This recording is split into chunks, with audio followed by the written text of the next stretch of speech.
Hey, good afternoon, everyone. And apologies for the delay, but let me just thank each and every one of you, all of our colleagues, for being here today. This is genuinely an honor to chair what is now the third meeting of the President's Interagency Task Force to monitor and combat trafficking in persons. To kick us off, it's a particular pleasure to introduce and turn the floor over to Neera Tandon, Domestic Policy Council Advisor to the President and good friend. Neera, over to you.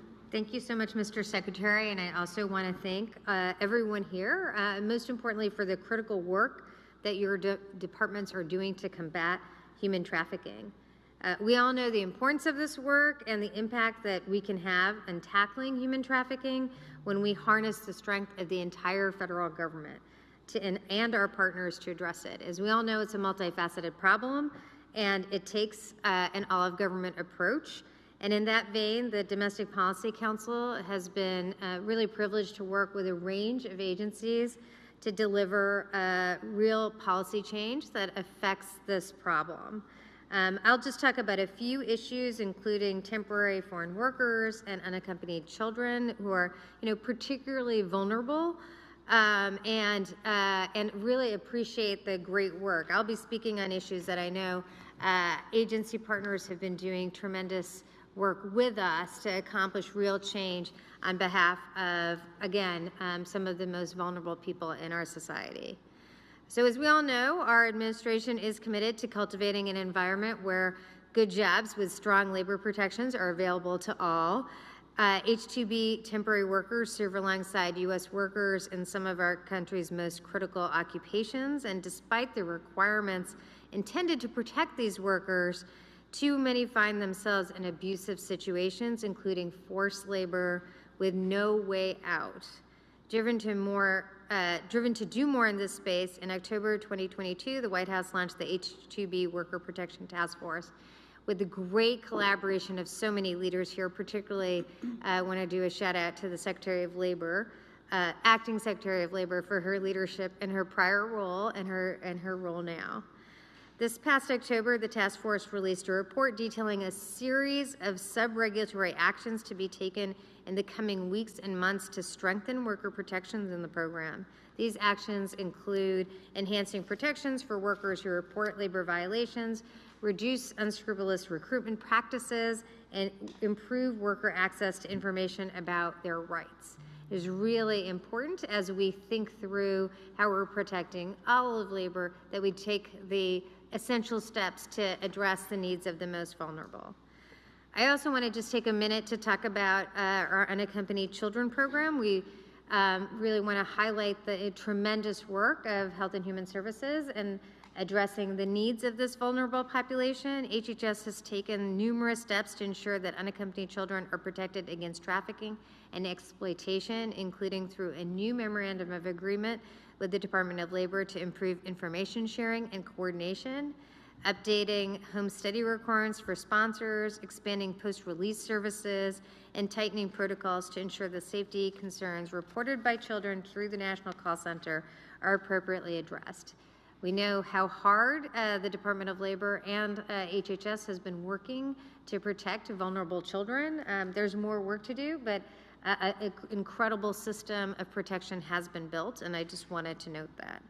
And finally, the DPC has been focused on ensuring victims and survivors of human trafficking and gender-based violence have the physical and behavioral health care services and supports they need. And so we are grateful for the work we have done with HHS to ensure that there are new toolkits for behavioral health care providers, and that we are providing them with the information they need to better spot signs of human trafficking and assist survivors.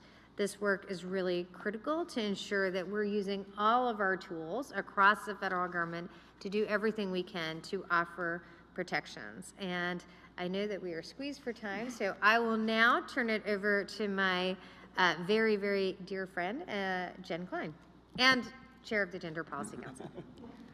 The first is more important. Thank you, Neera, and thank you all. I'm really privileged to be able to work with so many of you on this range of issues, including preventing and addressing gender-based violence with the wonderful federal partners and leaders in this room. Today, I have the additional honor of introducing 3 remarkable survivor leaders who will continue their advocacy as new members of the U.S. Advisory Council on Human Trafficking.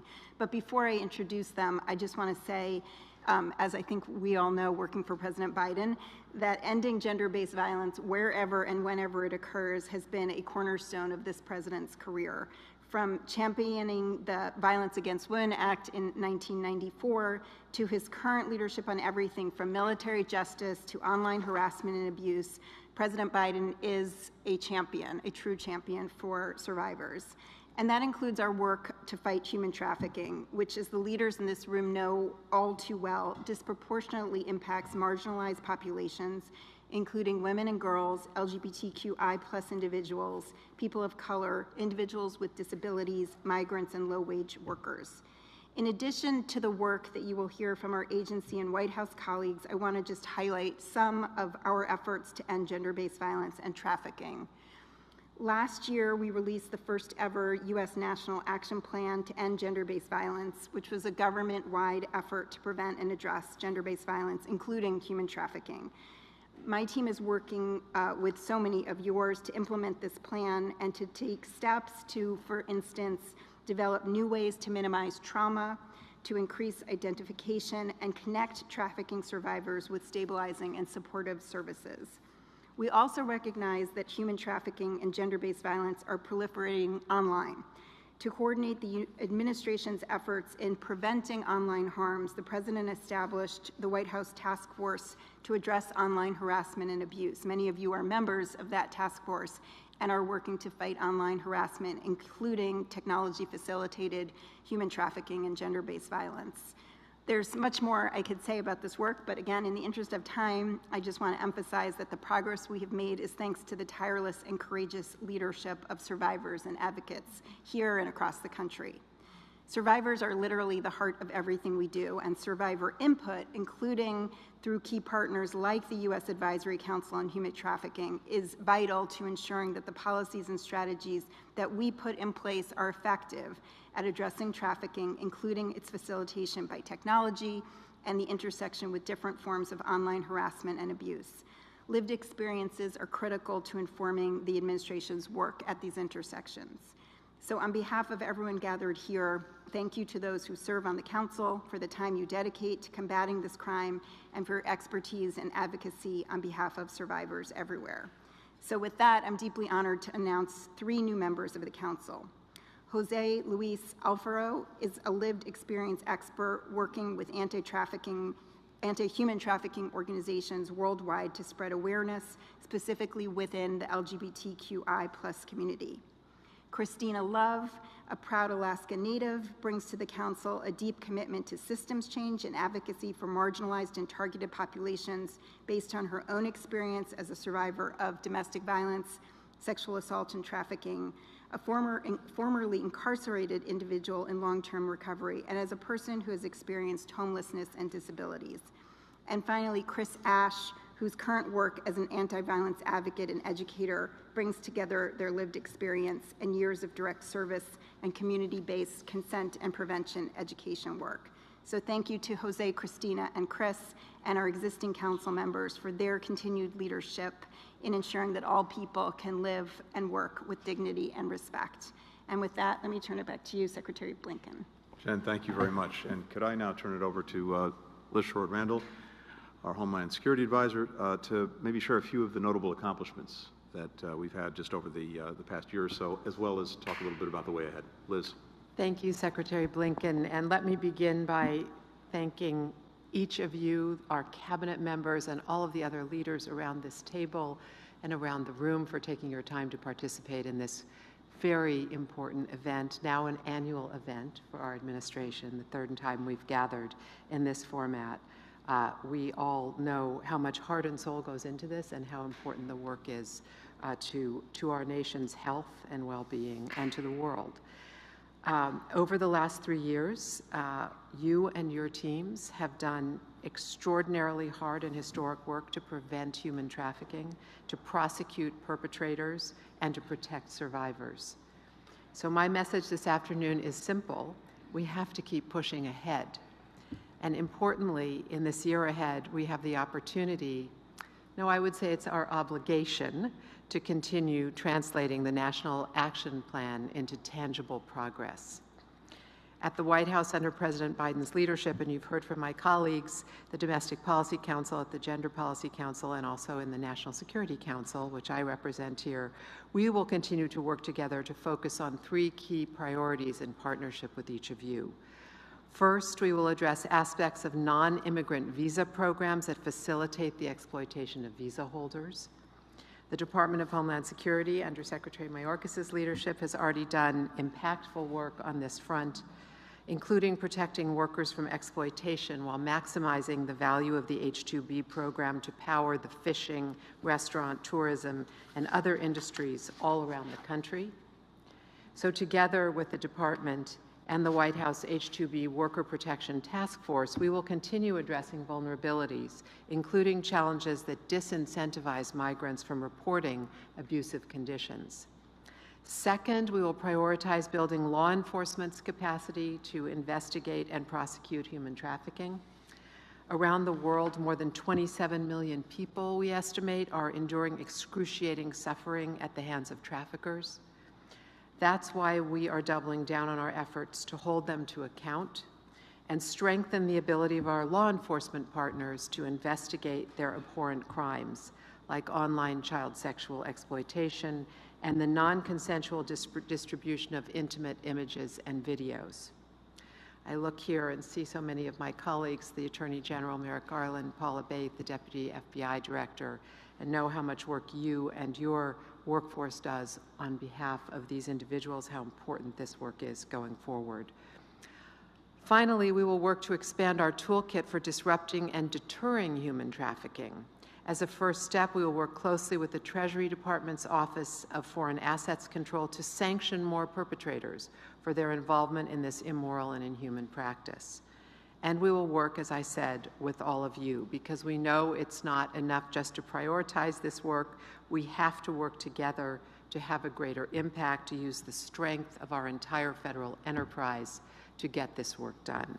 So we look forward to making progress with you in this coming year to reduce the terror and horror of these human rights abuses in communities around our country and around the world. Thank you again for your participation, for your leadership and partnership. And with that, Secretary Blinken, I'll hand it back to you. Liz, thank you so much to you.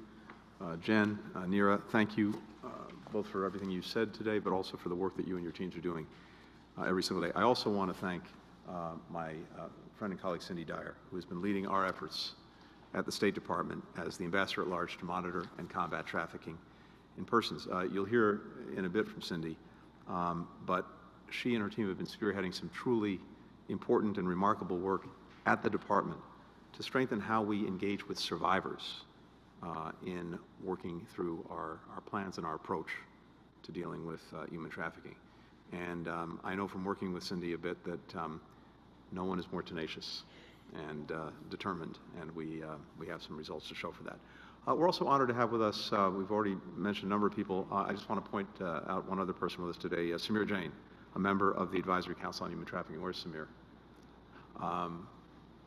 There you are. So those of you who don't know Samir's story, he was lured into leaving a white-collar job in New Delhi by the promise of a job in business development. Instead, he was forced to work 14-hour days at a restaurant in Kansas for very little pay. To keep Samir from going to the authorities, what did his traffickers do? They threatened his visa. They implicated him in false legal claims. And this is unfortunately a story that we've heard and we know more than once. And again, that's right here in the United States, in Kansas. Samir had the courage to report his traffickers to the Department of Labor. Today, he's dedicated himself to speaking out on behalf of others who find themselves in similarly abusive situations. So thank you, Samir, for your own courage, but especially your determination to try to take your own experience and put it to the service of others. We're grateful for it. So I think you all know these numbers, but it bears repeating. Around the world, around the world, an estimated 27 million human beings are subjected to trafficking through forced, fraud, coercion. They're exploited for labor, they're exploited for services, they're exploited for sex. The victims are women, they're men, they're children, disproportionately from marginalized communities. Each of them denied the fundamental human right to be free. As President Biden says, human trafficking is, and I quote, a stain on our society's conscience. Trafficking also fuels crime. It fuels corruption. It fuels violence. It distorts our economies. It harms our workers. In 2021, the White House released an updated national action plan to combat human trafficking. And guided by this strategy, each of our agencies and our partners have been working every single day to prevent trafficking, to protect victims, and to prosecute those who are responsible. We're cracking down on the importation of goods that are made with forced labor. We're strengthening our efforts to counter online sexual exploitation and abuse of children, as you've heard, and through the presidential memorandum the President issued last November, we're taking additional steps to shore up worker rights and worker protections. Now, so much of what we've been able to accomplish is due to the partnership and input of other governments, of our private sector, of civil society, and maybe especially survivors themselves.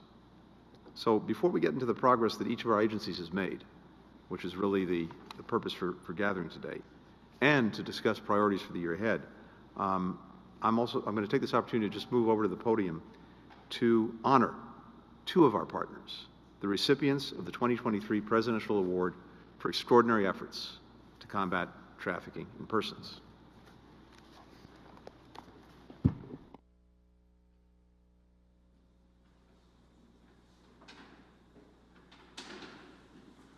This makes it more official.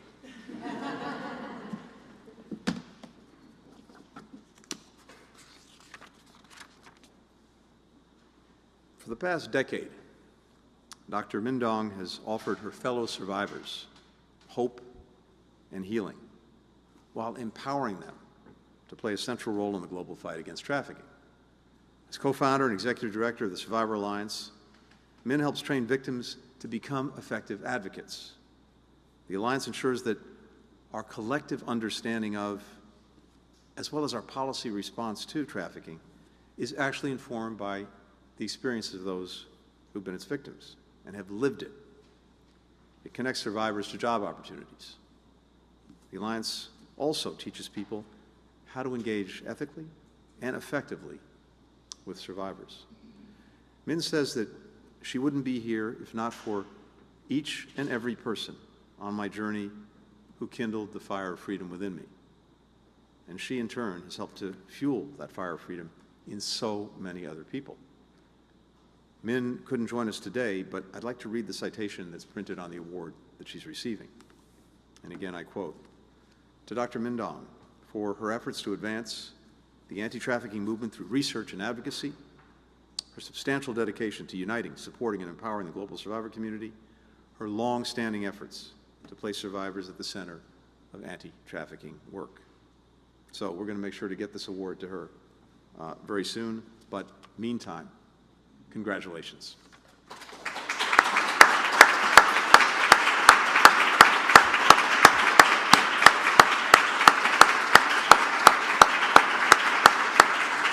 Thank you. Now I'd like to invite Ambassador Dyer just to join me for the second award presentation today.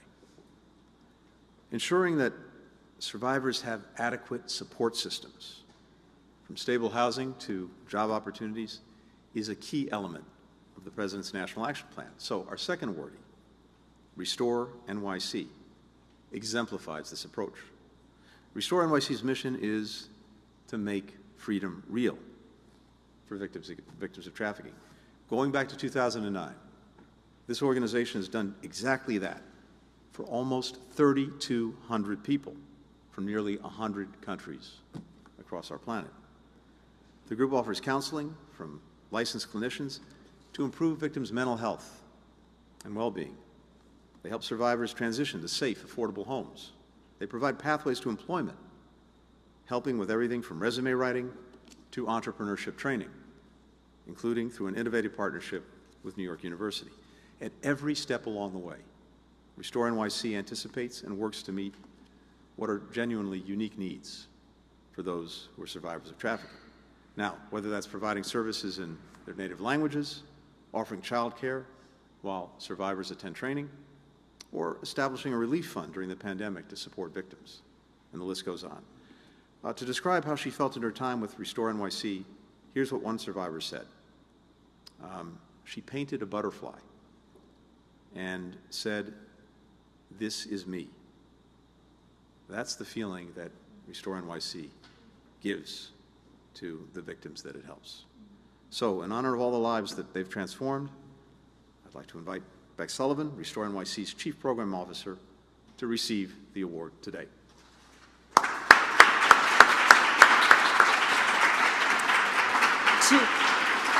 To Restore NYC for its extraordinary commitment to improving outcomes for survivors of human trafficking through continuous expansion of its housing offerings and economic empowerment services using innovative models and partnerships.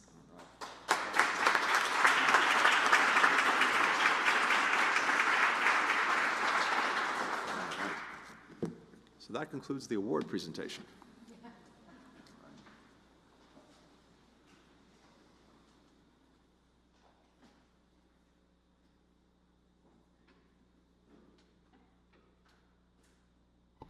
So to get back to the business at hand of the Commission, let me turn back now to Cindy Dyer to give us an update on the interagency efforts of the Senior Policy Operating Group. Cindy, right over to you. Thank you. Thank you, Secretary Blinken. It is a privilege to be in the presence of such extraordinary advocates in the fight against human trafficking. First, let me echo your thanks to the U.S. Advisory Council on Human Trafficking. I am inspired by the Council's engagement and partnership, and am thankful to have them join us at this table. Their participation in anti-trafficking initiatives and their 2023 annual report provides us with the invaluable insight and expertise necessary to forge ahead in our collective efforts to combat human trafficking. The Senior Policy Operating Group, which consists of senior officials of the 20 federal agencies represented here today, continues to coordinate measurable actions across the federal government to address human trafficking. I would like to focus on a few of our recent accomplishments. The Grant-Making Committee released a review of promising practices in U.S. government-funded anti-trafficking in persons programs. The committee developed this resource to address recommendations made by the U.S. Advisory Council to identify promising practices for anti-trafficking grant programs that are survivor-informed, trauma-informed, and culturally competent. We hope this will be a valuable resource for federal grant-making agencies, practitioners, and other stakeholders.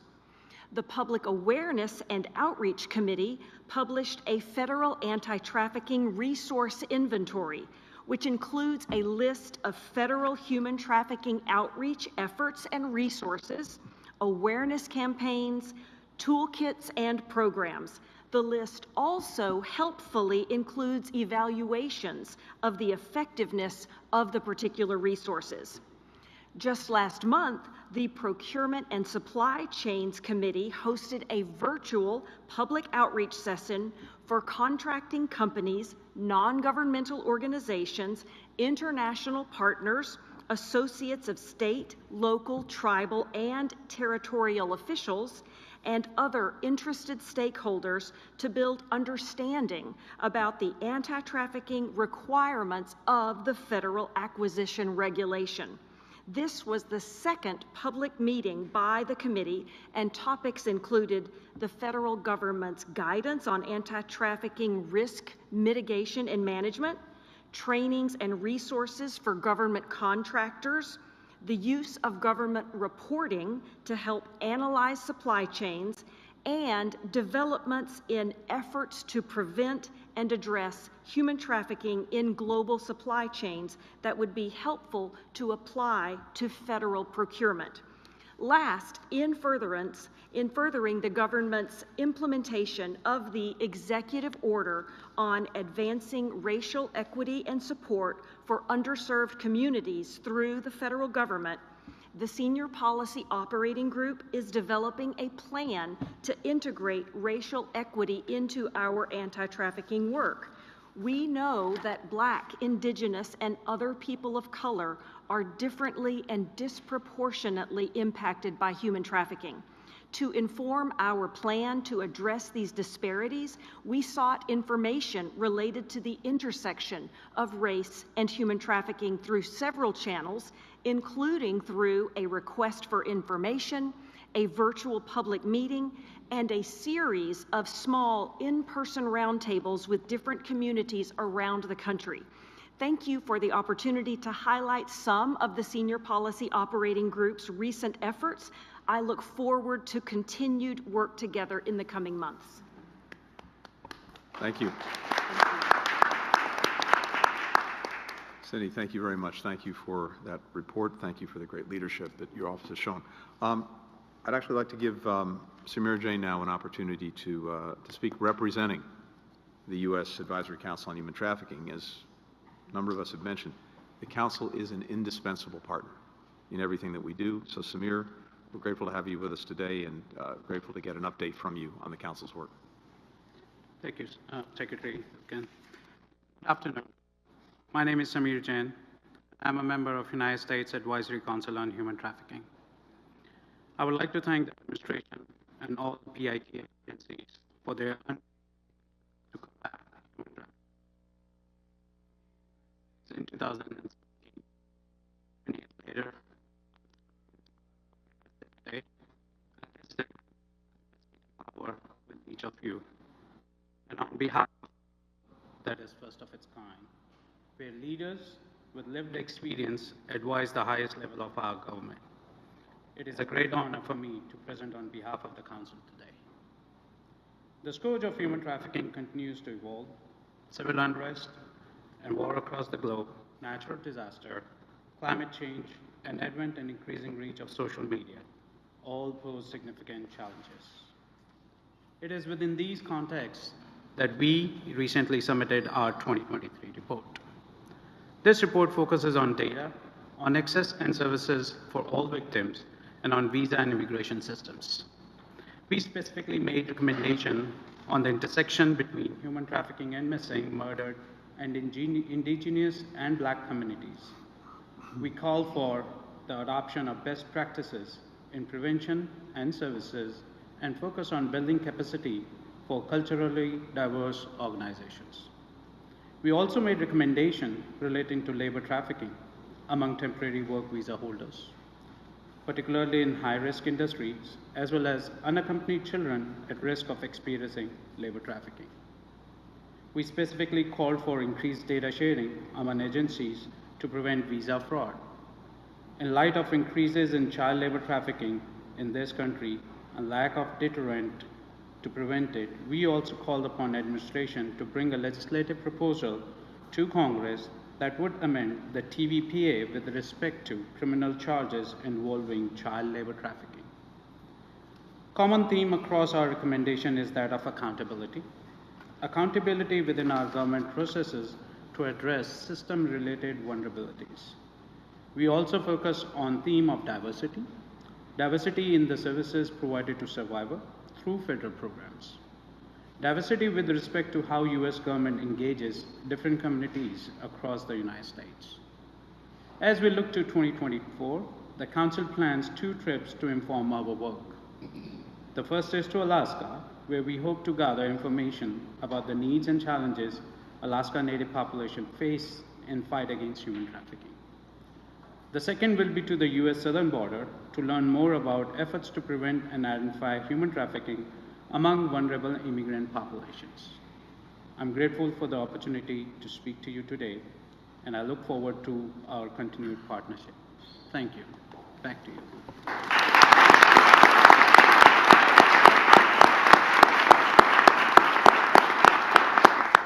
Thank you very much, Samira. Thank you for the great work of the council and for the partnership that we enjoy. So we now want to have a chance to basically hear from all of our departments and agencies that have been leading our anti-trafficking efforts, and we'll go around and do that. I have the honor of kicking us off, taking off my hat as chair of this meeting and putting on my State Department hat to give you a little bit of a report on what the State Department's been up to, and then I'll turn it over to colleagues. So first, our department is working to ensure that our human trafficking efforts are informed, as you've heard, by survivors and the trauma that they've endured. Wherever department employees encounter victims of trafficking, at our consulates, in refugee camps, at shelters, or anywhere else, we want to engage survivors in a respectful and sensitive way. We've worked with the U.S. Advisory Council on Human Trafficking, as well as the department's own Human Trafficking Expert Consultant Network, to develop key resources that allow us to meet that essential goal.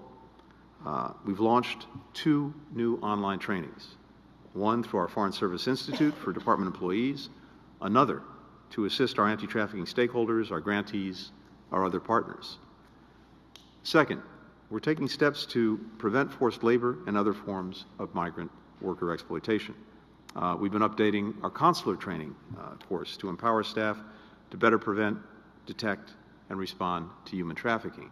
And just as a parenthesis here, I think one of the things I found really instructive over these last 3 years is the ability for all of our departments and agencies to make sure that as we're learning more and as we're experiencing more and dealing with an issue, perhaps even an issue that was not something that our departments and agencies were focused on in the past, our ability to bring people up to speed, to make sure that we're sharing best practices within our own departments and agencies, and to have career-long training and education for our workforce is vitally important, and this is something we're really focused on. We're empowering workers coming to the United States with the information and resources they need to protect themselves and protect their rights by simplifying the Know Your Rights pamphlet that we distribute to many visa holders, and we're conducting workshops, for example, in Mexico, for prospective temporary workers. Third, we're launching new models of foreign assistance to combat trafficking. Going back to 2015, the department has funded innovative partnerships through which the United States and participating countries jointly develop plans to prevent child trafficking. This year, we've expanded that approach to address all forms of human trafficking. Through what we're calling our Partnership to Prevent Human Trafficking, or P2P, the department will provide up to $12 million for projects that effectively prevent trafficking, prosecute traffickers, and provide care for survivors. Finally, we're advancing new research projects to better understand human trafficking. This year, for example, we'll fund a groundbreaking project with the International Labor Organization to create standardized tools for determining the prevalence of human trafficking, which we hope researchers around the world will adopt, because knowing where and knowing how much trafficking is occurring is obviously a vital step in addressing it. So, I'm proud to say there's lots of great work happening at the State Department. I'm proud of all the work that our team is doing, and very much looking forward to seeing more of that in the course of this year. But really the point of this gathering today is that this work transcends any one of our departments or agencies. It demands constant, creative coordination across virtually the entire federal government, which is represented here today, and including with our intelligence community. So with that, it's a nice segue to my friend and colleague, the Director of National Intelligence, Avril Haines. Thank you, Secretary Blinken, and really thank you and to President Biden and Ambassador Dyer, others who have really just prioritized this issue, who have maintained our focus on it in the way that you have, and to all of the leaders that are here today. For we see this in the intelligence community as a critical national security challenge. So much so that we're including, actually for the first time, a separate section on human trafficking in our annual threat assessment, and so you will see that reflected in our work. Transnational criminal organizations, or TCOs as we often refer to them, and criminal actors view human trafficking, including sex trafficking, forced labor, as low-risk crimes of opportunity, seeking to exploit vulnerable individuals and groups to bolster illicit revenue streams. And of course, not only does human trafficking fuel the global growth of organized crime and deprive people of human rights and freedoms, but also negatively affects global health and long-standing psychological and physical impact on individuals, families, and communities, and has been reflected in the comments so far, particularly historically marginalized and underserved communities. To help address this disturbing reality, the intelligence community, in close partnership with law enforcement, has been improving its production of detailed data analysis and reporting to better discern patterns and trends in human trafficking of migrants. And with the help of new tools for conducting such analysis, we're investing in these efforts, we think, to good effect, as we also work to continually improve our connection to both local and federal law enforcement, as well as the Department of Homeland Security, to assist them in their work to countering the problem. And for example, last year, the intelligence community hosted a crisis cell which comprised itself of intelligence, law enforcement, other key partners, to enhance support focused on combating human smuggling and human trafficking. And the crisis cell resulted in improved reporting and information sharing, increased support to border enforcement, and aided activities to disrupt human smuggling. These are the kinds of organizational mechanisms we need to build on in order to enhance our capacity to provide the intelligence that our operators, our policymakers need to combat trafficking in persons. Relatedly, we're also working to support coordinated partner efforts to enhance public awareness. For example, the intelligence community actively lends support to the Department of Homeland Security's Blue Campaign, a national public awareness campaign designed to educate the public, law enforcement, and other industry partners regarding human trafficking. And in addition, we continue to work on strategic assessments on human trafficking that draw on the robust expertise that resides not only in this task force and in the folks that work for all of the people that are here, but also in the advisory council, to really discuss a whole range of issues in this area, to provide assessments including on sex trafficking, on forced labor in the global supply chain, and other issues that are of interest to the policy community in this work. And then moving forward, the intelligence community is focused on initiatives through which we might provide further support to law enforcement to improve detection and disruption of trafficking networks. For example, FBI's Transnational Organized Crime Actor Detection Program is an operational coordination system that advances counter-transnational organized crime, advanced data management, and information sharing that we participate in and support. The program, over time, will assist with the identification and disruption of transnational criminal organizations involved in human trafficking. Ultimately, we hope programs like this and our collective efforts will better support the policy and law enforcement communities in their critical efforts to not only raise awareness around this issue, but also to effectively counter global trafficking more broadly. And we just thank you again for the opportunity to discuss our contributions on this issue. Thank you. Well, thank you very much. I'd like to turn now to the Attorney General. Eric. Thank you, John. And good afternoon, everyone. So we are all familiar with the horrors of human trafficking, but I want to highlight just a few stories that capture the urgency of our work. Last year, the Justice Department secured a 35-year sentence and an order to pay nearly $1 million in restitution against an individual in Louisiana who used sexual abuse, violence, withholding of food, and other forms of abuse to compel multiple minors to work for his business. The department secured the sentences of a mother and son for 30 and 6 years, respectively, and in order to pay $840,000 in restitution for luring vulnerable victims from Mexico, some as young as 16, and compelling them into commercial sex at the mother's bar. And the department secured a sentence of 6 life terms in federal prison and an order to pay $68,000 in restitution against an individual who forced women struggling with homelessness or substance use disorders to engage in commercial sex. These cases represent just a small fraction of the work we have been doing to combat trafficking crimes and pursue justice for victims. During the last year alone, the Justice Department secured almost 300 convictions of defendants on both sex trafficking and forced labor trafficking charges. Since our last meeting, the Justice Department has continued our work to implement our national strategy to combat human trafficking. The Attorney General's Advisory Committee of United States Attorneys convened a human trafficking working group to guide all 94 of our U.S. attorneys in combating human trafficking in their districts. The FBI established a specialized anti-trafficking team in its Crimes Against Children and Human Trafficking Unit to disseminate victim-centered, trauma-informed expertise to the FBI's 56 field offices.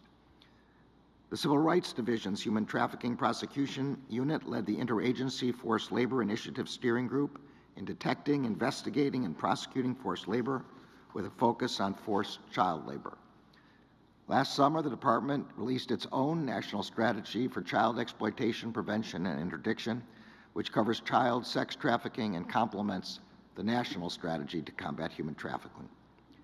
And through the department's Office for Victims of Crime, we issued over $95 million in grant funding for direct victim services and legal assistance, and for specialized training and technical assistance on the needs of labor trafficking victims.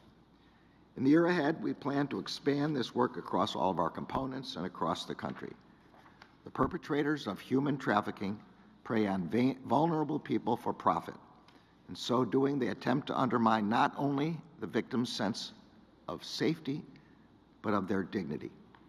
The Justice Department will continue to use every tool we have to combat human trafficking and to vindicate the rights of victims and survivors. We look forward to continuing to work alongside all of you in this difficult task. Thank you. Thank you so much. We are next going to turn to the Department of Homeland Security. My friend and colleague Cardell Morant, who is the leader of the Center for Countering Human Trafficking, will be speaking on their behalf. Thank you, Ambassador. Human trafficking is more than a violation of our laws. It is a violation of our values and our humanity. That's why in 2023, for the first time in the department's history, we made the fight against human trafficking and crimes of exploitation one of our core mission priorities. In our fight against the scourge of trafficking in persons, we take a victim-centered approach. The department's victim-centered approach seeks to minimize additional trauma, mitigate undue penalization, and stabilize and support victims. We have consolidated our lines of effort through our Center for Countering Human Trafficking, which I'm proud to lead. The center has recently doubled the number of permanent employees supporting this important effort across the country. The team works with 16 agencies and offices across the department to collaboratively and aggressively combat human trafficking in all of its forms. Last month, 1,100 members of the DHS workforce attended a CCHT-hosted multi-day seminar to train and connect to counter human trafficking officers across our department. We remain focused on several key lines of effort. In the area of criminal investigations, Homeland Security Investigations recently investigated a case in which 4 human traffickers were sentenced and ordered to forfeit $1.4 million for engaging in human trafficking of non-citizens at a commercial laundry business. The investigation helped victims as young as 14 who were forced to work 11-hour overnight shifts before attending school. In the area of the Uyghur Forced Labor Prevention Act, in fiscal year 23, CBP stopped 4,415 shipments of goods valued at over $1.46 billion, suspected to have been made wholly or in part with forced labor. This represents a 78% increase in the value of shipments compared to FY22. In the area of public-private partnerships, the Blue Campaign recently announced the first-of-its-kind partnership with Lyft to teach drivers the signs that indicate someone may be a victim and provide them with resources to help, including guidance for how to contact the right authorities. The training started in Las Vegas last week ahead of the Super Bowl. In 2024, we are also focused intensely on harnessing technological innovation, especially AI, to advance our mission. In the coming weeks, we are launching a pilot using AI to aid investigations at Homeland Security Investigations, which will include trafficking cases. We are working to improve local law enforcement coordination with DHS when first encountering suspected victims of trafficking who may need assistance stabilizing their immigration status to break free from their trafficker and support investigations to hold perpetrators accountable. We will also further institutionalize this work across the department, including by selecting a senior victim-centered approach official to support victim identification and build capacity across the department. Our resolve has never been stronger to fight against human trafficking and crimes of exploitation using every authority at the department. We remain committed to the critical and heroic counter-trafficking mission. Thank you. And over to the Secretary of the Interior, Deb Haaland. Thank you so much. Want to recognize Secretary Blinken's leadership and thank him and the department for everything they do, and for everyone here for your service on this critical task force. I'm grateful to be a part of an administration that takes the health and safety of our communities so seriously. At the Department of the Interior, we're leveraging every tool at our disposal to address violence in Indian country. Much of this work is focused on tackling the crises of missing and murdered Indigenous peoples and human trafficking.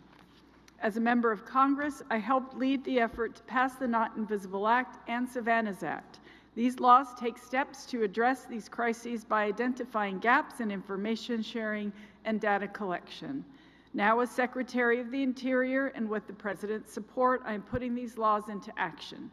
The Not Invisible Act Commission, established by our agency and the Justice Department, led by, of course, our dear friend and colleague, Merrick Garland, brought together members of law enforcement, tribal leaders, federal partners, service providers, family members of missing and murdered individuals, and survivors to host public hearings, engage with communities, and identify the ways in which Congress and federal agencies can best address this crisis.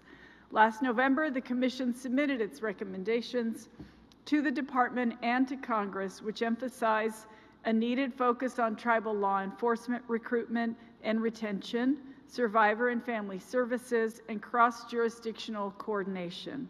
These recommendations will help us to reshape our existing efforts at the Department, including through our Missing and Murdered Unit. Our department is also making a concerted effort to address this crisis through our fiscal year 2024 budget request.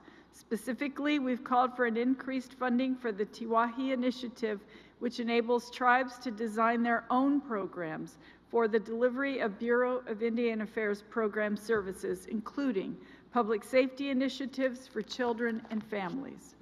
By integrating tribal traditions, customs, and values into the delivery of these services, we can ensure that community safety and resilience are at the heart of program implementation. Finally, we are bolstering our workforce's ability to detect, report, and prevent human trafficking. This past year, our Office of Law Enforcement and Security finalized its human trafficking awareness training, and we will continue our collaboration with the Justice Department's Indian Country Training Initiative to develop additional training of law enforcement officers. Together, we're making progress to address this horrific crisis and the trauma it leaves behind. We have a long way to go, but the advancements we've made on behalf of Indian country are truly historic, and that's thanks to all of you. So thank you all so much again for having me today. Thank you. We'll now turn over to the Secretary of Agriculture, Thomas Vilsack. Thank you very much. We all know that human trafficking in rural communities will provide a key opportunity for interagency collaborative work to better understand how rural providers encounter and confront the issue of human trafficking, including victim identification, provision of services for survivors, and prevention of trafficking. USDA is going to continue to reimagine and improve our program design and delivery of services. I can assure you that every component of USDA has a role in this work. While there are several factors, as everyone knows, that drive the presence of human trafficking within rural localities, persistent and disproportionate rates of poverty are often a major contributing factor. When the COVID-19 pandemic first struck, we were all given a wake-up call regarding an important group of people called farm workers. They were deemed, as they should have been, essential employees, and the pandemic put a spotlight on the importance of this workforce and their contributions to our nation's food security. As you know, they work every day in food orchards and dairy farms in the blazing heat and freezing cold to ensure that our families have food on our tables. It is not easy work. It is back-breaking work that requires long hours in the field and pays low wages. Often those very same workers who harvest our food lack enough to eat themselves and report family incomes below the poverty line. Of all the USDA stakeholders, they are the most susceptible to trafficking, particularly the folks that travel to the United States to work. Because of this and their importance in agriculture, I instructed USDA employees to break down institutional barriers and create meaningful opportunities to impact the lives of farm workers through USDA programs. Last year, in coordination with many of the agencies at this table, USDA launched the Farm Labor Stabilization and Protection Pilot Program. Now, this pilot program is utilizing up to $65 million in American Rescue Plan funding to provide support for agricultural employers in implementing robust health and safety standards to promote a safe, healthy work environment for both U.S. workers and workers hired under the seasonal H-2A visa program. This program aims to raise the bar with employers on worker protections. Employers engaged in the grant program must ensure ethical, safe recruitment of any worker employed through the H-2A visa program. We know that the recruitment process is an area of particularly high risk of exploitation of workers looking for opportunities to come to the United States. It must stop, and we're sending the message that this kind of conduct in recruiting is unacceptable. Additionally, we're ensuring that all workers employed by grantees in this program have access to Know Your Rights and Resources training that will help ensure workers have better information and a better understanding of how to seek help if they need it, hopefully setting the standard for the entire migrant workforce. At USDA, we're also taking strides to ensure our contractual relationships are with responsible industry partners. In 2024, we're working towards gaining further visibility into the supply chain of prime contractors to mitigate risk in the provision of food commodities and labor-intensive services. We will, of course, also continue to include requirements that contractors and grant recipients must prevent the trafficking of persons or forced labor. You have our commitment to continue to advance the understanding of trafficking in persons and identifying the best way to integrate and track the many ways in which this issue intersects and impacts rural communities and rural people. Thank you, sir. We'll turn now to the Acting Secretary of Labor, Julie Su. Thank you so much.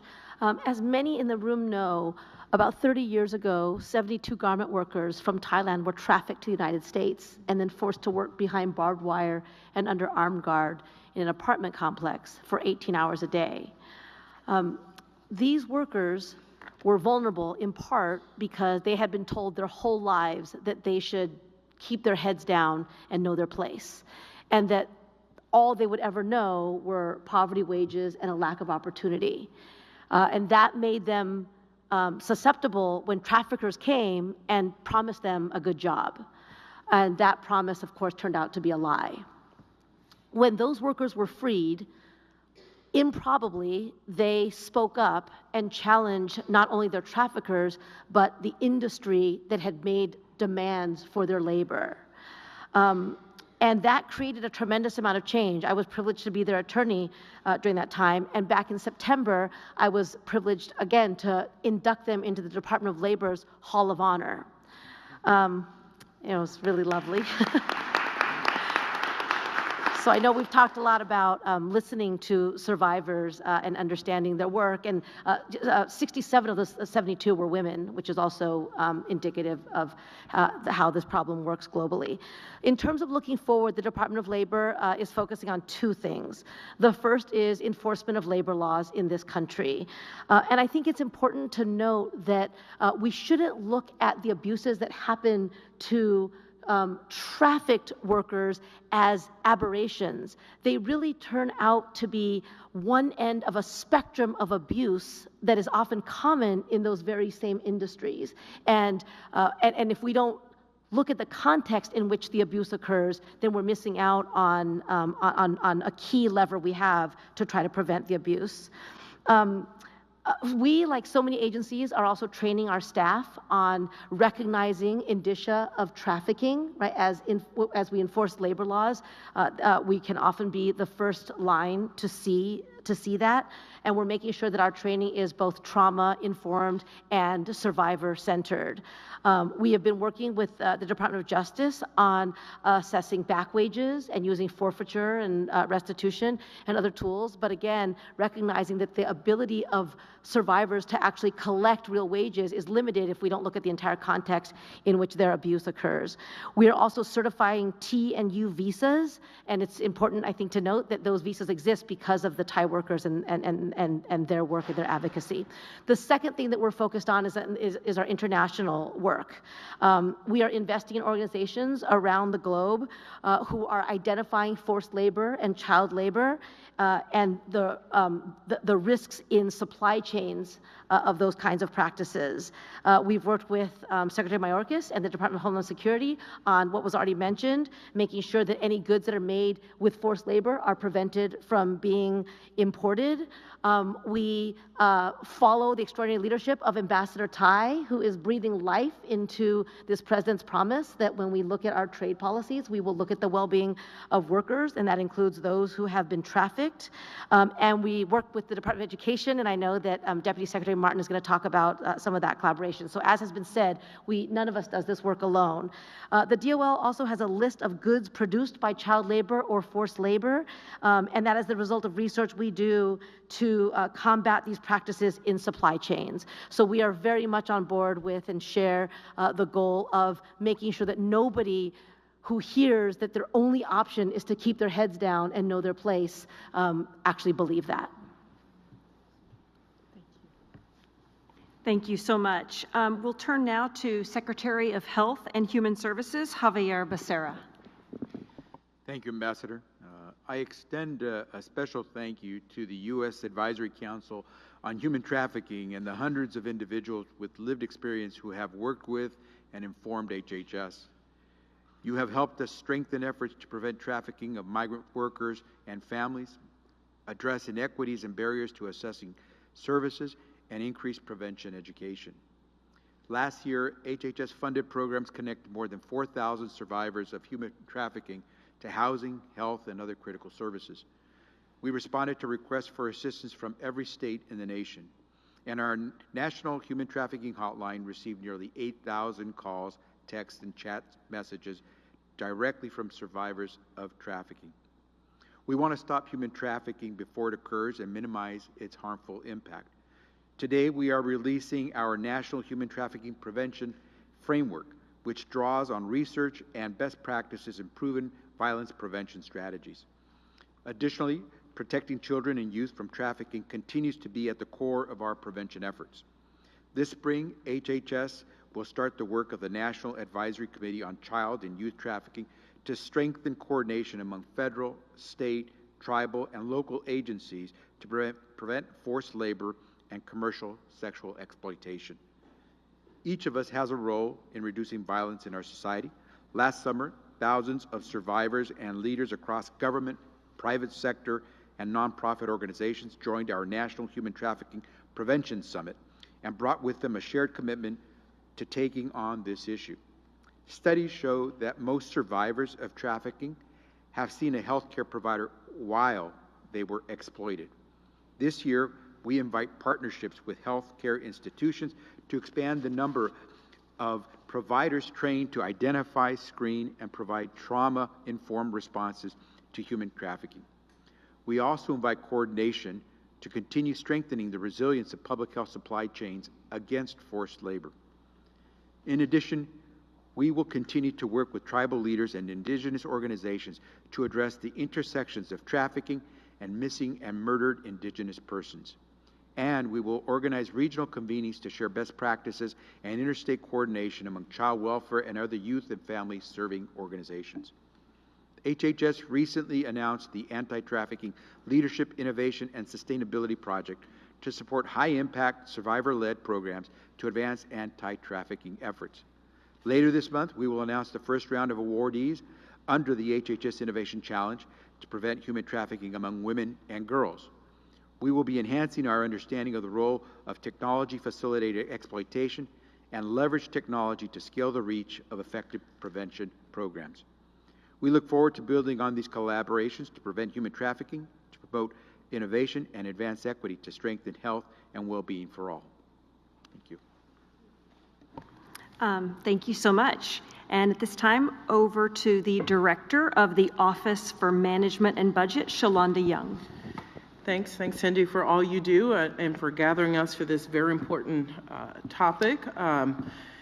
You know, this is one I think you've talked about some of the efforts we're doing at OMB, but I think it's worth reiterating. The United States purchased a lot of goods, $700 billion worth. So how do we put our procurement power to work, especially in stopping the horrible things we've heard about today in trafficking? And again, you've talked about some of the things, but I think it's worth repeating. OMB's role as the co-chair of the Senior Policy Operating Group's Procurement and Supply Chain Committee. We work with many of you at this table to identify agency spends at increased risk of trafficking and to implement additional protections and oversight to reduce the risk of forced labor tainting the goods and services we procure. In furtherance of the National Action Plan to Combat Human Trafficking, OMB's Office of Federal Procurement Policy partnered with state and labor to co-host our second annual public outreach session on January 18th to increase understanding and awareness on the anti-trafficking requirements of the federal acquisition regulation, which include a prohibition on many activities closely associated with trafficking for federal contractors and subcontractors. Participants representing government, civil society, and the contractor community from 10 countries attended and discussed actions the federal government can take to achieve more effective implementation. Finally, OMB's Office of Federal Procurement Policy has recently listed the Federal Acquisition Institute's Combating Trafficking in Persons course as required curriculum for all civilian acquisition workforce members in 2024. Following similar requirements for employees of the Department of Defense, this new requirement will ensure that over 50,000 acquisition workforce members are educated on the red flags associated with human trafficking and the government supply chain and appropriate steps to take if issues arise. And finally, I wouldn't be the OMB director without talking about resources a little. Listen to all that we've heard and all that we will hear about agencies' efforts and how essential they are to protecting against the scourge of trafficking. We cannot let up to seek more resources. And people always say do more with less. That doesn't really work out in real life. We need more in Department of Labor. Julie and I have talked about this, getting our budget requests for wage and hour, having more capacity there, having more attorneys at DOJ, to have more prosecutions, have more people have to answer for their crimes against humanity, more for Samantha and USAID's effort, more for the Tawahi Project you heard Deb Holland talk about. So I appreciate when people talk about non-defense discretionary and we spend too much. This is what we're talking about. When people hear this is what the government does, they want us to do more. And I hope we speak in plain language about this to people so they understand the necessity of having more resources, to have more capacity, to do more of this. If government doesn't do it, who will do it? And so you have a partner at OMB and this director to keep pushing for resources, because this is what government's all about, and this is what people want us to focus on. So we're doing great things, keep doing it, but it's my job to help push for more resources to make sure you can do more of it. So thank you all. I brag on your office all the time when I meet with other country governments, so thank you for your leadership. We'll turn now to the Office of the U.S. Trade Representative, Ambassador Catherine Tai. Well, thank you so much. It's an honor to be here with all of you and my colleagues on the task force to share how my office is advancing the administration's commitment to combat human trafficking. As you may all be aware, this administration is taking a different approach to trade. We are using trade as a force for good by putting workers at the center and empowering them and their communities to thrive in a rapidly changing global economy. And I just want to pause for a moment and to reflect on the comments that so many of my colleagues in the White House and in the cabinet have made, which is every one of us has approached this issue in our remarks by centering our focus on the experience of people in our economy and the global economy.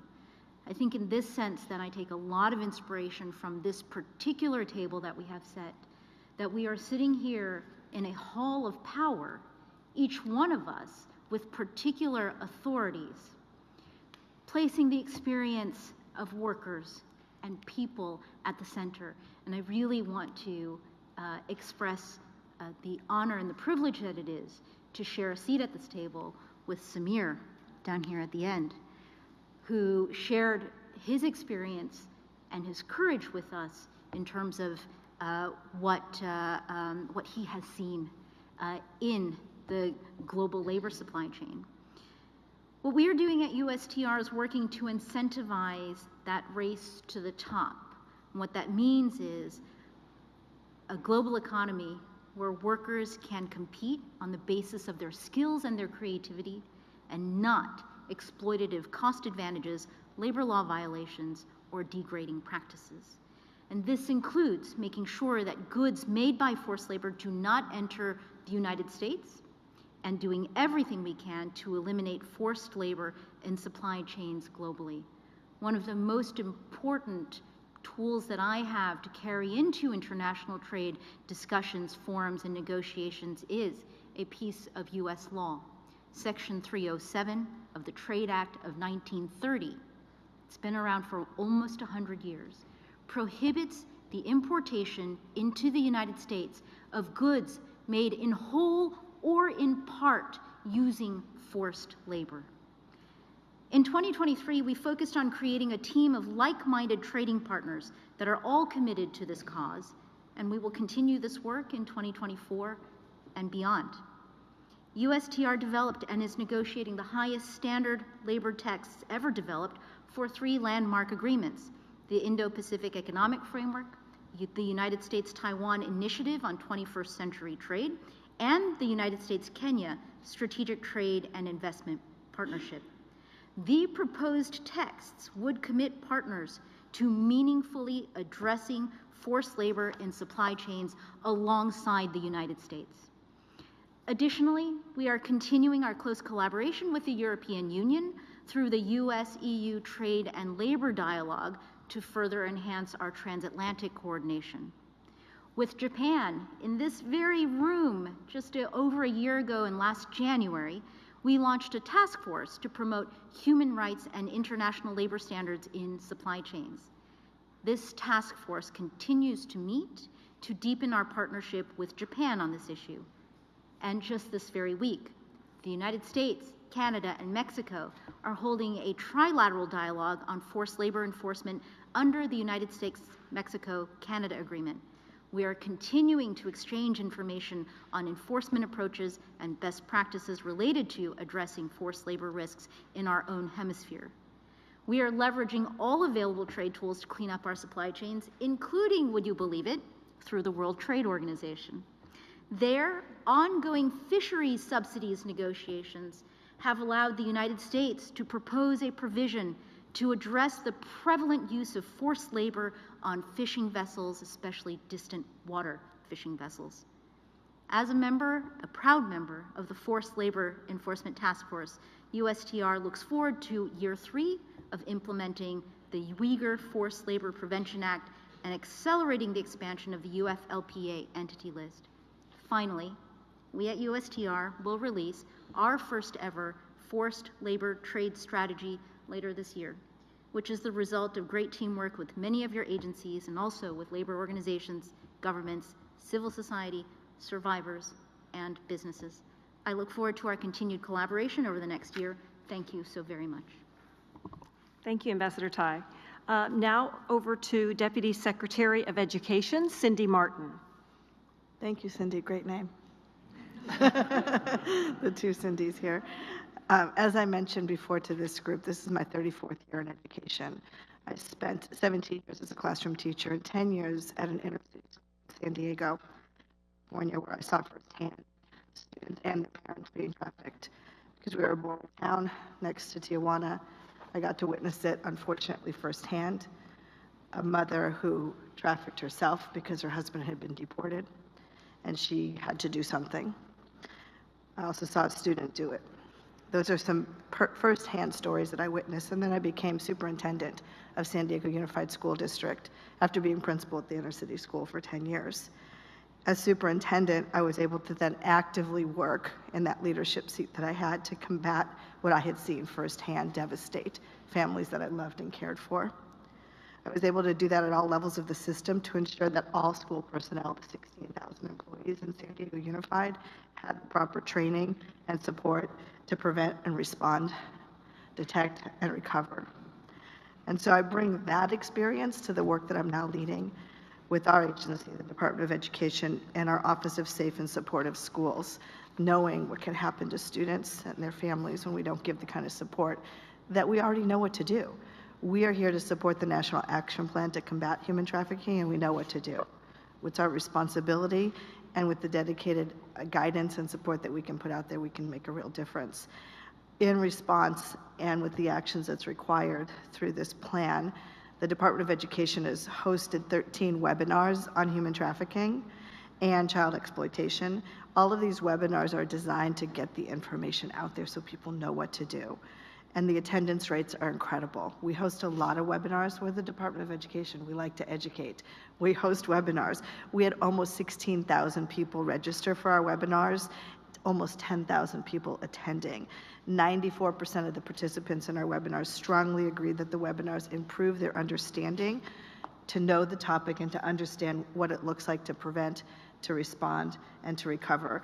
And that's why we've published our resources on human trafficking in American schools and what schools can do to combat human trafficking, and also partner with survivors in this also second guidebook and the summary of everything that we can do with QR codes, because we love that, to give resources so schools know what to do. The participants, these 16,000 people that registered for our webinars, they ranged from school bus drivers who see it firsthand, to curriculum specialists, to McKinney-Vento liaisons from across the United States and several territories, as well as multiple countries. We had Waukegan Public Schools from Michigan, Long Beach Unified from California, and Fairbanks School District from Arkansas, just as an example of the kinds of people who sign up and participate. And then information from all of our webinars from the last several years we've published, and it's available on our website from our National Center on Safe and Supportive Learning Environments. So if you didn't attend, you can send people to it and you can see the resources that we make widely available. We also partner with Department of Labor, being able to work with your wage and labor and your international team to be able to get the information out there in some of our webinars. We also put, in terms of prevention, administering support in terms of $500 million in funding this fiscal year for students' wellness and well-being, because we know ultimately we need to prevent this from actually happening in the first place through exercises and training on financial literacy and self-care.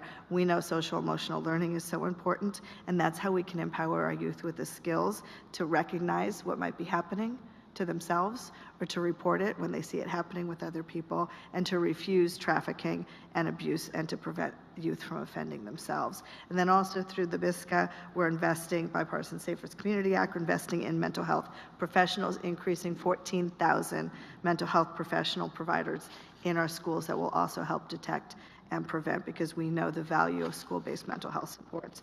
So this fiscal year, we're going to continue to do webinars implementing the anti-trafficking and exploitation strategies and resources for new youth, newcomers, and immigrant youth, and continue to talk to youth about trafficking. I'm just proud of the learning that we're doing in the series that will be continuing, and I'd love to learn from what other agencies are doing so we can collaborate and help school officials that are working with our students every single day get the resources and supports they need right in their hands. And these resources are all available for all of you to widely distribute. Thank you. Thank you, Cindy. Over to Jeffrey Prescott, Deputy to the U.S. Ambassador to the United Nations. Thank you very much. It's an honor to be here. Last year at the U.S. mission to the United Nations, we worked with our allies and partners across the UN system to ensure that combating human trafficking remains a key priority in Vienna, in Geneva, in New York, in Rome, and throughout the United Nations system. Our goal is very simple. It's to extend all of the work that we've been hearing about from around the table and across the U.S. government to the work that we're doing with allies and partners, and indeed across the entire international system, so that we're spreading our focus and our attention and our priority, not just here, but to other parts of the world. Let me just give two examples, one from the last year and one the kind of work that we have underway this year to advance this mission.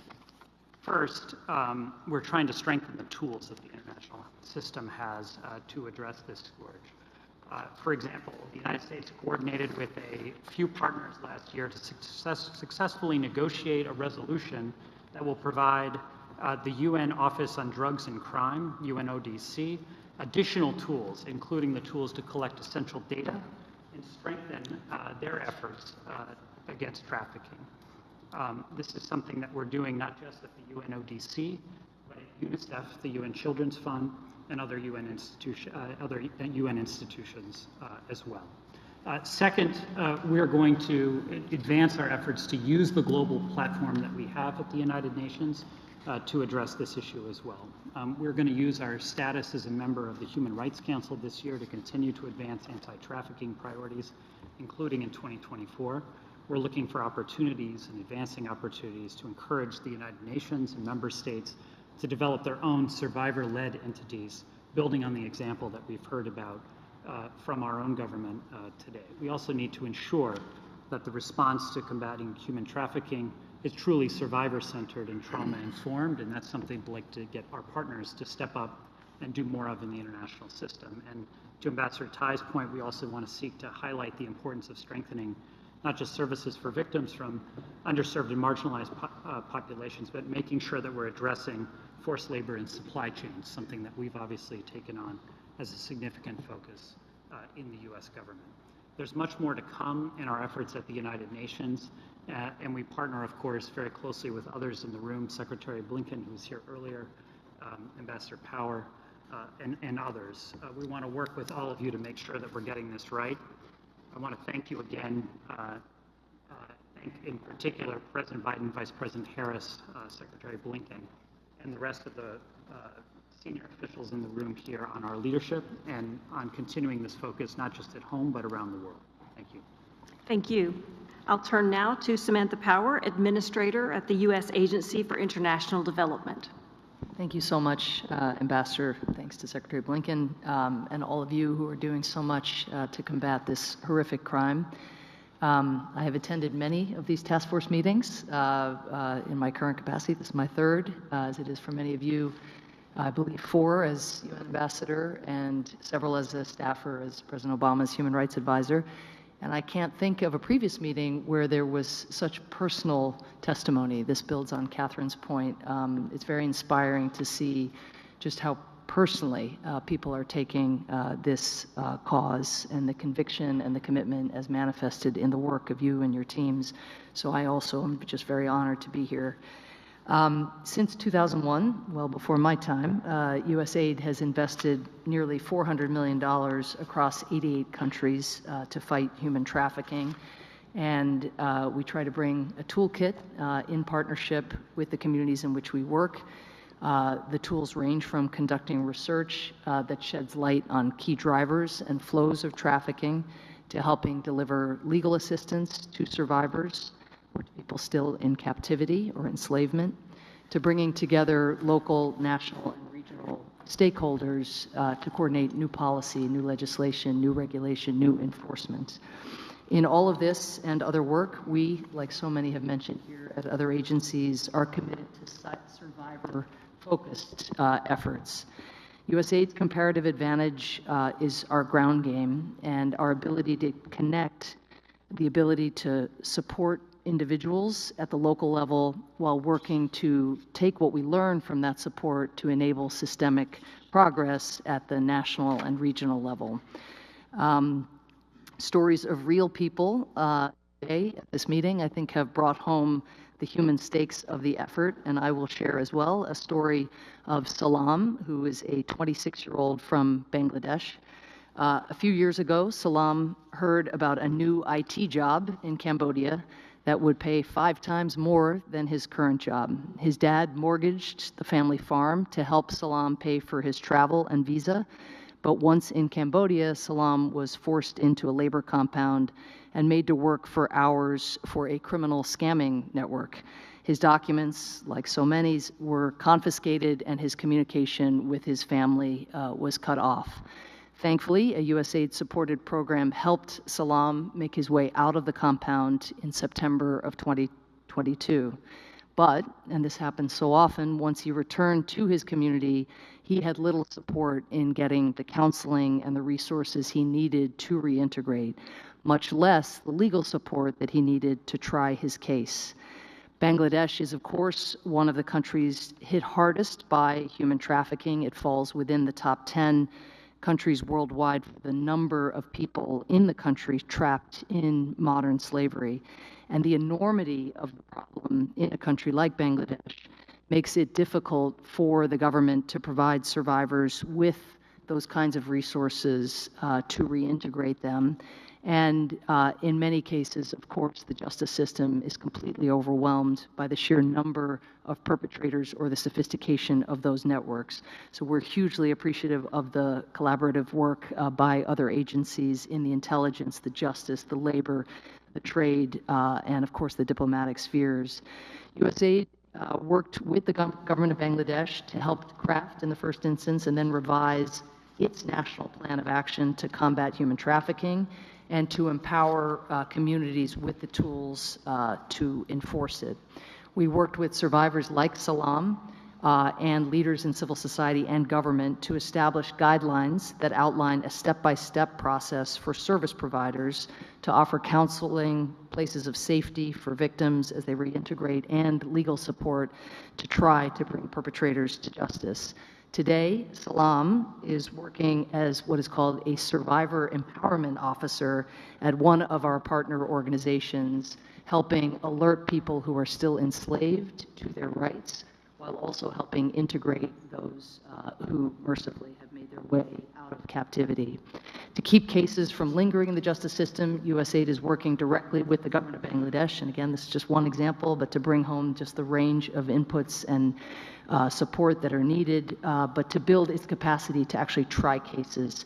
We train nearly 500 members of the judiciary, law enforcement, trafficking tribunals, lawyers, and court administrators in handling trafficking cases so they can do so more quickly and effectively and put survivors at the center of their focus. Even in just the past year, these efforts are already making a difference.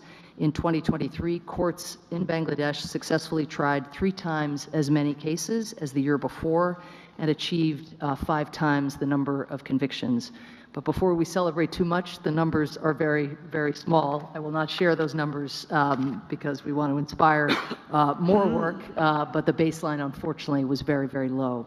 We are continuing to build on these efforts, sharing information to help more governments and leaders understand the evolving threat and, of course, to appreciate best practices for combating it, as well as to remember always to empower local leaders and survivors who we know are best at driving the change we seek. Thank you so much.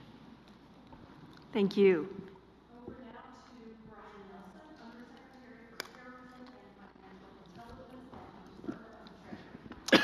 Thank you very much, Ambassador Dyer. It's an honor to join you all to discuss Treasury's work to combat human trafficking. Treasury has publicly identified money laundering linked to human trafficking as among the most significant illicit finance threats facing the U.S.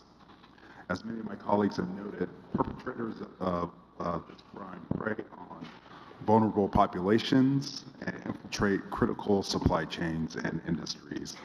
These bad actors also launder proceeds through U.S. and international financial systems, which is where Treasury comes in. We see that by pursuing the profits associated with human trafficking, we can disrupt the illicit networks behind this crime. The work starts by closing financial loopholes in the U.S.'s regulatory framework, which human traffickers continue to abuse to launder, move, or stash their illicit proceeds. We know that human traffickers use shell companies to obscure their criminal activities. That is one reason why Treasury has prioritized our efforts to prevent human traffickers from laundering illicit funds through anonymous shell companies in the United States. Just at the beginning of this year, Treasury achieved a key milestone in this effort by launching the United States' first beneficial ownership registry. This This centralized database will equip law enforcement with beneficial ownership information to disrupt the financial anonymity that human traffickers rely on. Human trafficking networks also amass profits through real estate transactions. Just last week, we announced the rule to prevent illicit actors from misusing anonymous, non-finance purchases of residential real estate in order to launder or hide the proceeds of their crimes. And we believe that these efforts will help prevent human traffickers from achieving impunity through financial anonymity. Human trafficking remains a focus of Treasury sanctions authorities as well. Since December of 2022, Treasury has designated persons for conduct related to human trafficking or labor issues, including for serious human rights abuse aboard Chinese-flagged fishing vessels. We are also regularly leveraging financial intelligence to identify new and emerging typologies impacting this issue. I am also proud to announce today that FinCEN issued an analysis on the use of convertible virtual currency, so Bitcoin and the like, in financial transactions that involve human trafficking. To further our public-private partnership on this issue, just last July, Treasury convened a FinCEN exchange with both financial institutions and law enforcement partners to advance operational efforts to combat illicit financial transactions, including those that are related to human trafficking. And I'm also delighted to announce that this year FinCEN will join Project Protect, Canada's flagship public-private partnership on human trafficking. So in support of the National Action Plan, we will continue to creatively use all of our tools and authorities to counter human trafficking, and we certainly will look forward to deepening our work with all of you on this incredibly important issue. Thanks so much. Thank you. We'll turn now to the Undersecretary of Commerce for International Trade at the Department of Commerce, Marissa Lego. Thank you so much. As Administrator Power noted, there are very many personal stories, and Deputy Secretary Martin, I was so impressed how you brought your experience. So I think I'll share that I've spent 49 years living in the warm embrace of Ukrainian parents. Both of his parents, at age 15, were taken into forced labor under the Nazis. They were freed by US GIs. As you can imagine, no more loyal Americans. I heard their stories, but I also witnessed the lifelong trauma that was impossible to hide. So it is such a privilege to be here representing Commerce Secretary Raimondo on this topic. As many of you may know, Commerce is comprised of different bureaus with widely ranging authorities. It's appropriate to be going after Undersecretary Nelson because I'll start out by noting that Commerce's Bureau of Industry and Security has the authority to impose export controls, which often go hand in hand with sanctions. These ensure that foreign governments and companies that exploit forced labor are constrained in their ability to access U.S. goods, software, but importantly, technologies that can be used to carry out their nefarious purposes. Another branch of the Department of Commerce relates to comments that were made by Ambassador Tai and Undersecretary Nelson, Fisheries. The National Oceanic and Atmospheric Administration, NOAA, continues to build on this public-private initiative that it launched in 2022 called the Collaborative Accelerator for Lawful Maritime Conditions in Seafood. It brings together U.S. government agencies, but also business representatives to develop best practices for industry accountability for legal and safe working conditions. This initiative, importantly, also improves the conditions, the safety and the labor conditions on U.S. vessels by incorporating the all-important worker voices. The final initiative that I'll touch upon, it may be third, but certainly not least, is the work of the International Trade Administration that I lead.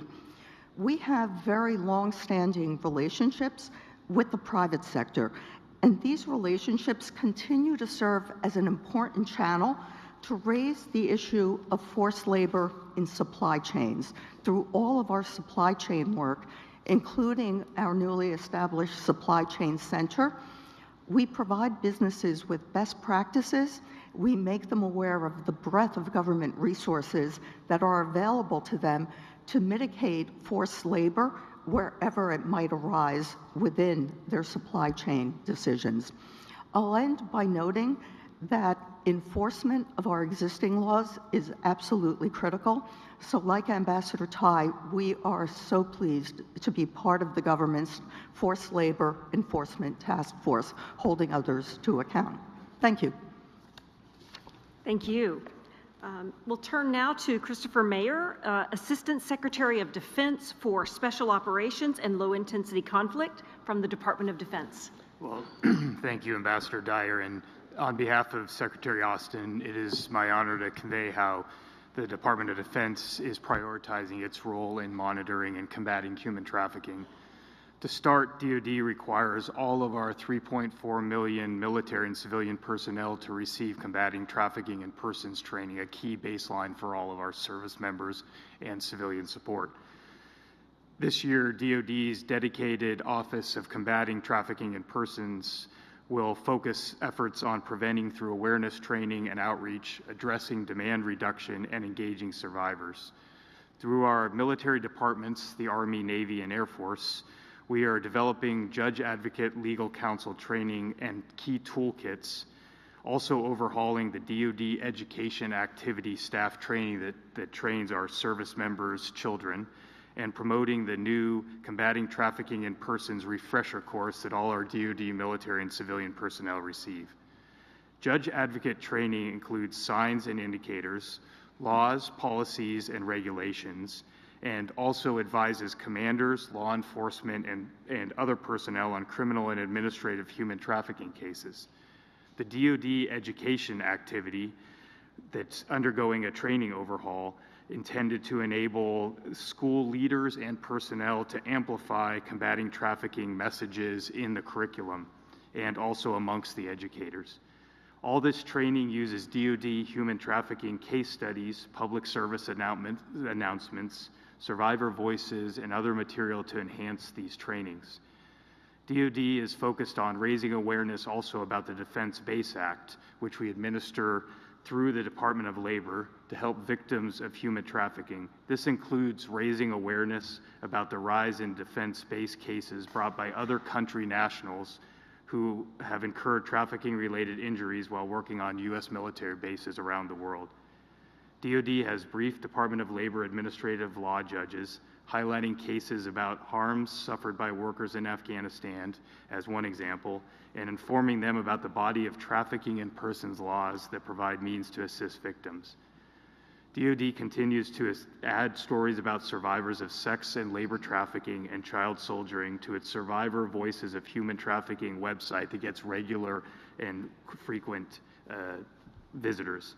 Survivors continue to provide important insights to DoD leaders about how the department can continue to refine our awareness and our specialized training and resources with the goal of raising awareness and effectiveness in combating trafficking in persons throughout our force and for all those that we interact with. So thank you very much for the ability to participate. Thank you. Over now to the Department of Transportation and Annie Pitsonk, Assistant Secretary for Aviation and International Affairs. Thank you very much. As Secretary Becerra pointed out, most survivors of trafficking have some interaction with the healthcare system.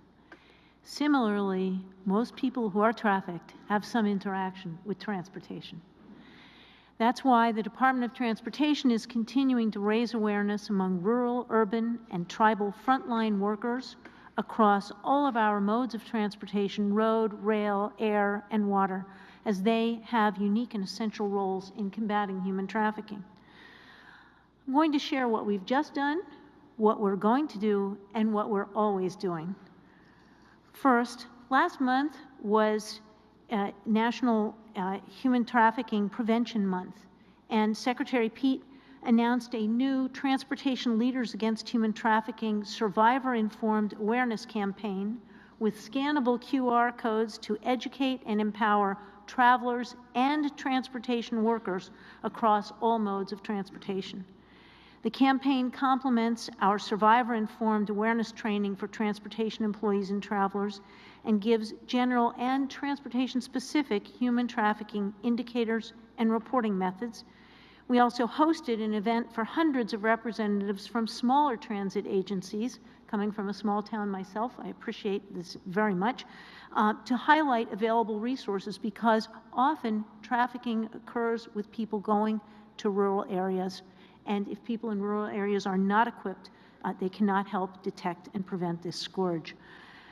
The Secretary also announced that the Department's 2024 Combating Human Trafficking in Transportation Impact Award is open through March 11th. We're inviting shareable submissions to that award.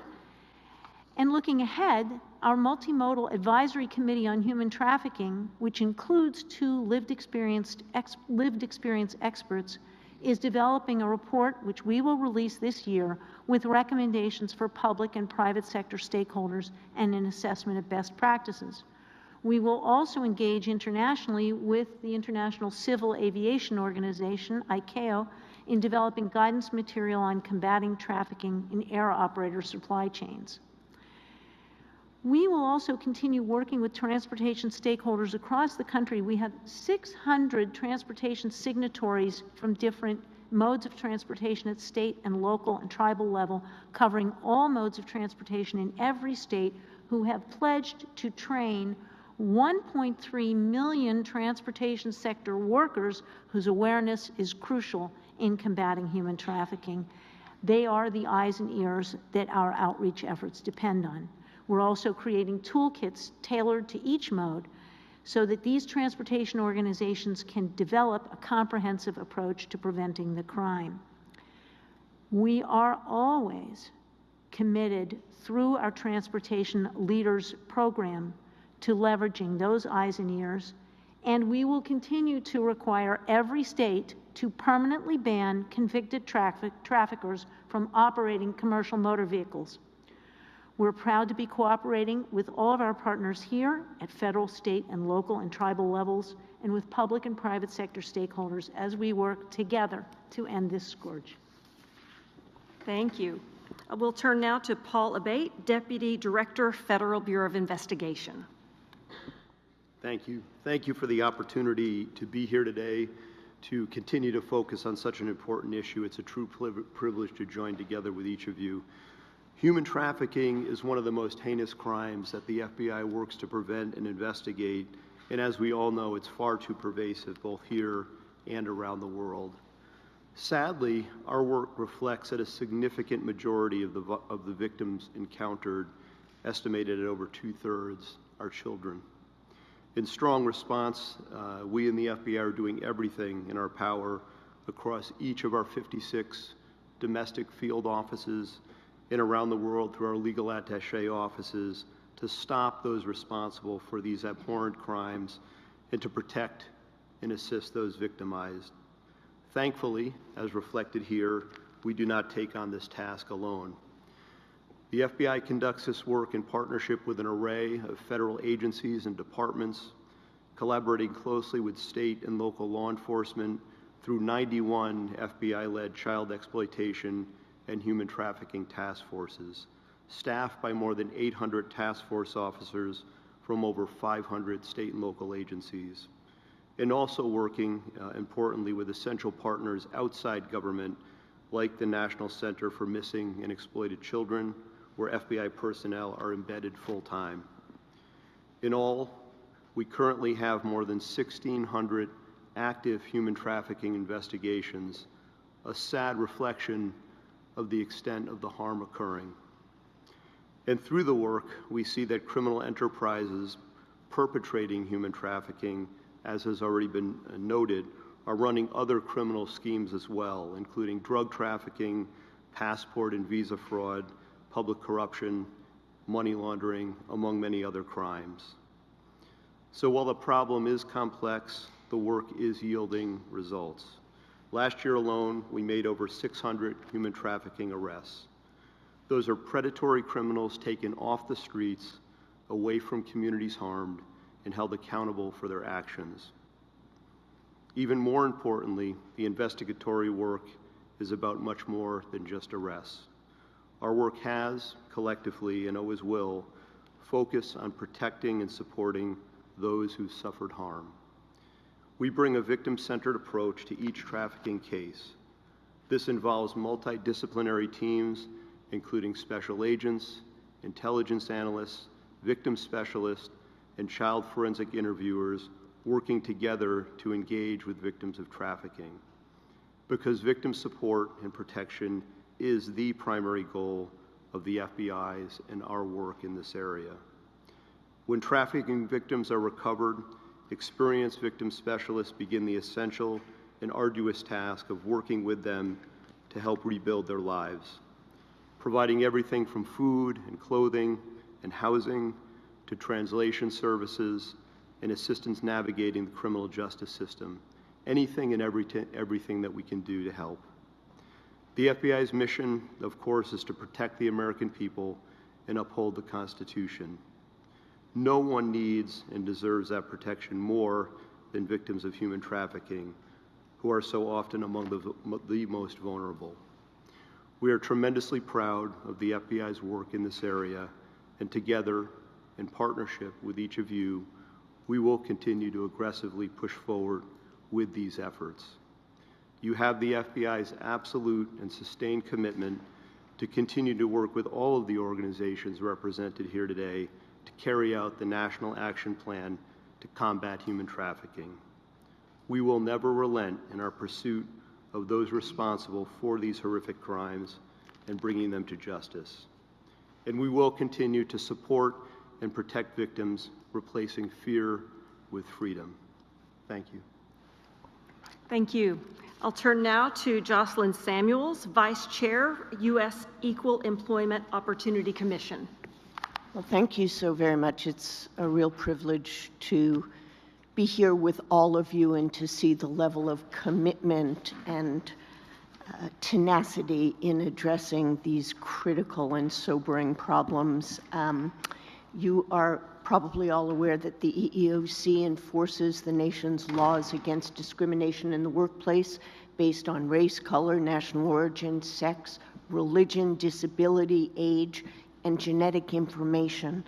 And our work to combat human trafficking is not only a core part of the work that we do as we enforce the non-discrimination laws, but I hope really does contribute to this administration's efforts to end trafficking and forced labor.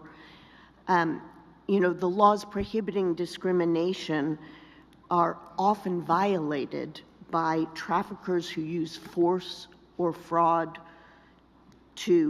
or coercion to exploit workers. We have numerous enforcement authorities. We can take complaints and bring lawsuits to hold employers accountable. And we do that when we confront cases of trafficking. But I thought I would highlight today a little bit of the work that we are doing to encourage employers to understand when people have been trafficked and victims of trafficking to understand their rights. We have a robust outreach and education program, and trafficking is very much a priority of that work.